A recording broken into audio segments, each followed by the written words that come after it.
Good morning. Thank you for joining me for another 5 good minutes with the Word.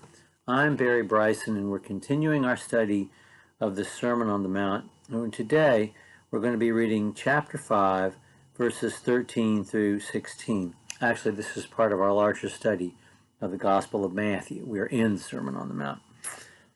We talked about the Beatitudes yesterday and the way they reorient the way we see everything in the world. Beyond providing us blood-colored glasses through which to see the world, Jesus is really opening up a dirty window and letting us see things in clear sunlight. But seeing things the way we learn to see them when we embrace the blessings of the Beatitudes means that we're different from everyone else.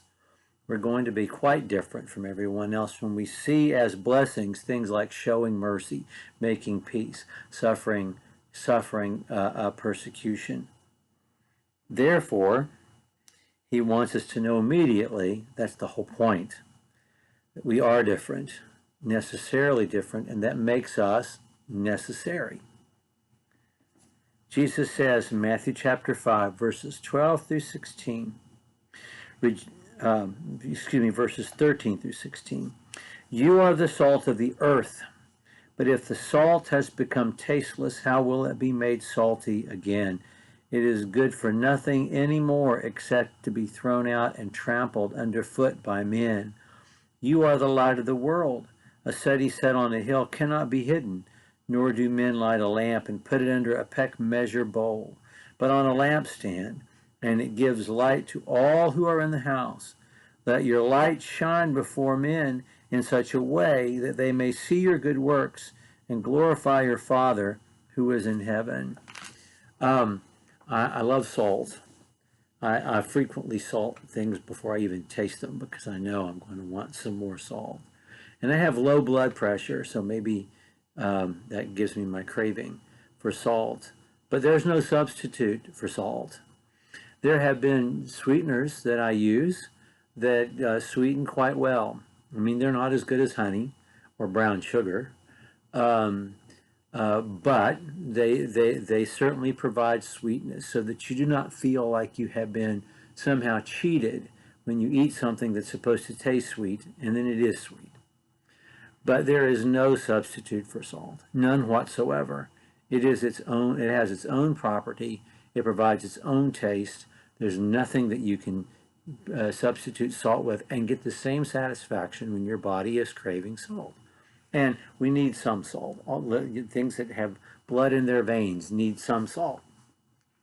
Salt was really the only preservative that was available to them at the time, other than drying or cooking something. And so it was so necessary. When I teach this passage in preschool chapel, I get a little bit of salt in my hand, a little bit of sugar in my hand. Sometimes, if I've done my prep work properly, I have a little bit of white sand. So we have 3 little piles of white grain, but you can't interchange them. You can't. You can't put salt in your coffee. Well, they do in Ethiopia, but we wouldn't do that.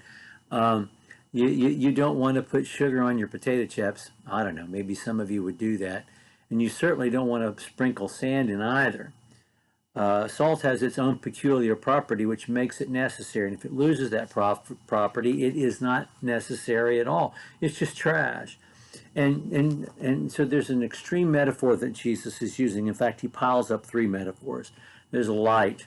A single candle in a dark house is the center of attention. It draws your eye, and it provides, even one candle in a dark house can provide light to navigate through that darkness. A city set on a hill cannot be hidden.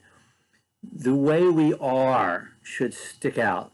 I mean, it should be noticeable. We have to be noticeably different. And when people see that difference, they will eventually glorify your Father in heaven.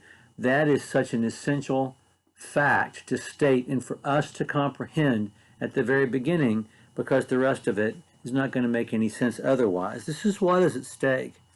We will change the world not through our muscular efforts, not through spending amounts of money, spending vast amounts of money or screaming louder than the next guy. We are going to change the world when we, in our own daily lives, are genuinely disciples of Jesus Christ. And people can see that we are genuinely disciples of Jesus Christ and not ashamed to be just that. That's what Peter says in 1 Peter chapter 3 to wives whose husbands have rejected the truth of Christianity, the truth about Jesus. He says, don't argue with your husbands. They know who you are. Just be who you are. And if you're a godly woman, if you're a disciple of Jesus, and if they are a sincere person who loves you, then eventually they will be won without a word. They'll see who you are, and that will be the message enough in itself, if they are going to be reached with the gospel at all. So this is the lesson, the first lesson that we must learn after Jesus has opened the window and let the light in. We have this sight, this light that Jesus provides, to see things as they really are. And therefore we have to live in the world as it actually is, not the world that Satan has created around us, not the chimerical features of a sinful world, but the world as God created it, the world that not the temporary world of this earth, but the existence of eternity. That's where we live. And people need to be able to know that's where we live by seeing the way we live our lives from day to day. That's necessary. And we start here before he moves on to teach us how to read the Word of God. Okay. Thank you for joining me for another 5 good minutes. We're going to finish the 5th chapter next time, or go a long way towards finishing it. I think we may have to spend a couple of days on the 5th chapter, on the rest of the 5th chapter. Thank you for joining me for what is now 7 good minutes with the Word.